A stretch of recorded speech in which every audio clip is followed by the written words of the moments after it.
चलिए आपको ले चलते हैं फिजिक्स में न्यूटन्स लॉ पे ध्यान दीजिए सभी स्टूडेंट। देखिए स्टैटिक फ्रिक्शन कल बताया था दो तरह का फ्रिक्शन होता है, डायरेक्ट फ्रिक्शन एक होता है स्टैटिक, एक होता है kinetic.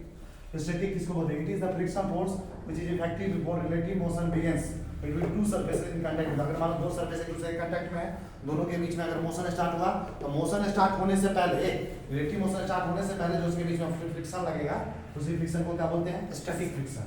It's nature is self adjusting in direction and magnitude at the certain limit. करा ये सेल्फ एडजस्टिंग फ्रिक्शन मतलब मान लो फोर्स उधर लगा तो अपने से इधर ऑपोजिट डायरेक्शन लगेगा, इधर फोर्स लगेगा इधर हो जाएगा फ्रिक्शन, ये खुद से एडजस्ट कर लेता है। Numerical value of static friction is equal to the external force tendency to generate relative motion of body. करा बाहर से जो एक्सटर्नल फोर्स लग रहा है जो रिलेटिव मोशन करवा रहा है एक्सटर्नल फोर्स की वजह से, उसी फोर्स के बराबर इसका मैग्नीट्यूड होता है। किसका? स्टैटिक फ्रिक्शन का। Maximum value of static friction का, स्टैटिक फ्रिक्शन का जो सबसे मैक्सिमम वैल्यू होता है, सबसे बढ़ाते जाओ एक लास्ट में सबसे मैक्सिमम वैल्यू मिलेगा स्टैटिक फ्रिक्शन का, सबसे ज्यादा वैल्यू। और जो मैक्सिमम वैल्यू जो होता है स्टैटिक फ्रिक्शन का उसको हम क्या बोलते हैं? Limiting friction. क्या बोलते हैं? Limiting friction. Law of limiting friction. अब एक देखते हैं लिमिटिंग फ्रिक्शन का लॉ है, उसका नियम क्या कहता है? The magnitude of force of limiting friction, limiting friction के मैग्नीट्यूड को एफ से रिप्रेजेंट करें। The magnitude of force of limiting friction between any two bodies in contact is directly proportional to the normal reaction. करा दो body एक दूसरे के contact में है तो उसके बीच का लिमिटिंग फ्रिक्शन का मैग्नीट्यूड किसके बराबर होगा? नॉर्मल रिएक्शन के। किसके बराबर होगा? रोलमन रिएक्शन। डायरेक्टली प्रोपोर्शनल हुआ नॉर्मल रिएक्शन के। और नॉर्मल रिएक्शन बढ़ाएंगे तो उसका लिमिटिंग फ्रिक्शन का मैग्नीट्यूड बढ़ेगा, नॉर्मल रिएक्शन घटाएंगे तो लिमिटिंग फ्रिक्शन का मैग्नीट्यूड घटेगा। देखो यहां पर देखिए लिमिटिंग फ्रिक्शन क्या नॉर्मल रिएक्शन के डायरेक्टली प्रोपोर्शनल है। नॉर्मल रिएक्शन बढ़ेगा तो ये बढ़ेगा, ये घटेगा तो ये घटेगा। The direction of force of limiting friction is always opposite to the direction in which the body is on the verge of moving. और पहले से बता चुके हैं जिधर फोर्स का डायरेक्शन होगा लिमिटिंग फ्रिक्शन का उसका जस्ट उल्टा डायरेक्शन होता है, फ्रिक्शन हमेशा उल्टा में होगा। The force of limiting friction is independent of apparent contact area as long as normal reaction between the two bodies in contact remains। मान लो दो बॉडी के बीच का जो नॉर्मल रिएक्शन अगर सेम है तो ये जो लिमिटिंग फ्रिक्शन का जो मैग्नीट्यूड है उसके बीच के कांटेक्ट एरिया पे डिपेंड नहीं करेगा। इंडिपेंडेंट है मतलब डिपेंड नहीं करेगा, निर्भर नहीं करेगा। किस पे निर्भर करता है?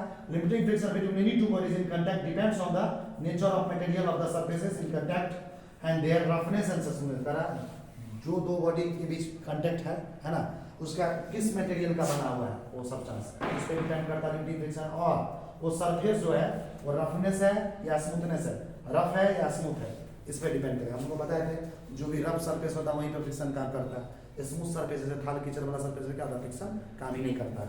आगे देखो it's value is more than other types of friction force. करा लिमिटिंग फ्रिक्शन का वैल्यू सबसे ज्यादा होता है, जितने भी फ्रिक्शन होते हैं ना, जितने भी फ्रिक्शन फोर्स होते हैं उसमें सबसे ज्यादा वैल्यू किसका होता है? लिमिटिंग फ्रिक्शन का। ठीक है,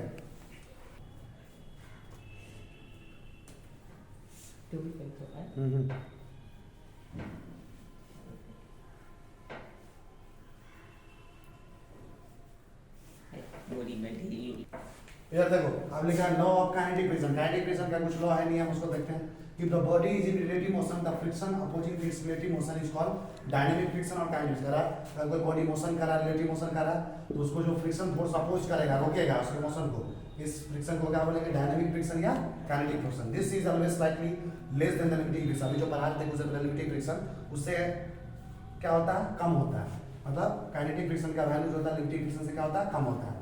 ये जो काइनेटिक फ्रिक्शन किस पे डिपेंड करता है? एन पे, यानी मतलब किस पे? नॉर्मल रिएक्शन पे। It's value not depends on the types of motion. ये किसी बॉडी के मोशन पे डिपेंड नहीं करता किस तरह का मोशन है, जैसे एक्सीलरेटेड मोशन है या रिटार्डेड मोशन है या कांस्टेंट वेलोसिटी के साथ बॉडी मूव कर रहा है, ये किसी पे डिपेंड नहीं करेगा। कौन? Kinetic friction. क्यों? क्योंकि काइनेटिक फ्रिक्शन क्या होता है? कांस्टेंट फ्रिक्शन होता है, कभी भी चेंज नहीं होगा। It's numerical value. Kinetic friction का वैल्यू किसके बराबर होता है? देखो काइनेटिक फ्रिक्शन को Fk बोलेंगे, Fk इक्वल टू होता है म्यू के गुना n। काइनेटिक फ्रिक्शन का वैल्यू होता है Fk इक्वल टू क्या होता है? म्यू के गुना n। यहाँ पे Fk क्या कहलाता है? Kinetic friction. n क्या है? Normal reaction. और म्यू के क्या है? Coefficient of kinetic friction. Mu क्या है? काइनेटिक फ्रिक्शन का कोएफिशिएंट। ये याद रखना, कोएफिशिएंट ऑफ फ्रिक्शन। देखो किसी भी फ्रिक्शन का जो कोएफिशिएंट होता है वो दो तरह का होता है।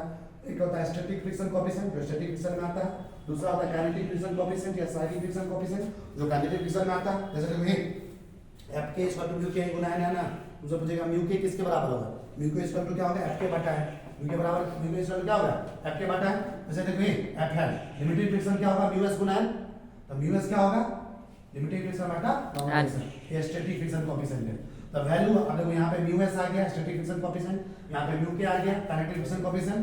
इसके बारे में दो तीन पॉइंट लिखा है। The value of mu s and mu k depend on the nature of both the surface in contact. ये दोनों किस पे डिपेंड करता है, म्यू एस और म्यू के का वैल्यू किस सरफेस, जिस तरह जो सरफेस उसके कांटेक्ट में आ रहा है उसके नेचर पे, किस मटेरियल का बना है उस पर डिपेंड करेगा। The value of mu depends on the material of the surface, बता दिए जिस मटेरियल से बना उस पर डिपेंड करेगा। म्यू के and mu S R dimensionless and unitless. A mu के और म्यू एस जो होता है ना, एक चीज देखो तो ऊपर में ये भी फोर्स है और नॉर्मली एक्शन भी फोर्स है, फोर्स बटा फोर्स, तो क्या कुछ इसका डायमेंशन होगा, नहीं होगा, इधर भी फोर्स उधर भी, दोनों कट जाएगा। इसलिए म्यू के और म्यू एस जो है डायमेंशनलेस होता है, इसका कोई डायमेंशन भी नहीं होता है और यूनिटलेस होता है, इसका कोई यूनिट भी नहीं होता। इसके साथ जो है ये न्यूटन्स लॉज ऑफ मोशन और फ्रिक्शन चैप्टर पूरी तरह से खत्म हो चुका है, इसमें आप क्वेश्चन प्रैक्टिस कर सकते हैं। अब इसके बाद जो है हम नया चैप्टर आपको स्टार्ट करेंगे फिजिक्स में, उस चैप्टर का नाम है वर्क एनर्जी पावर।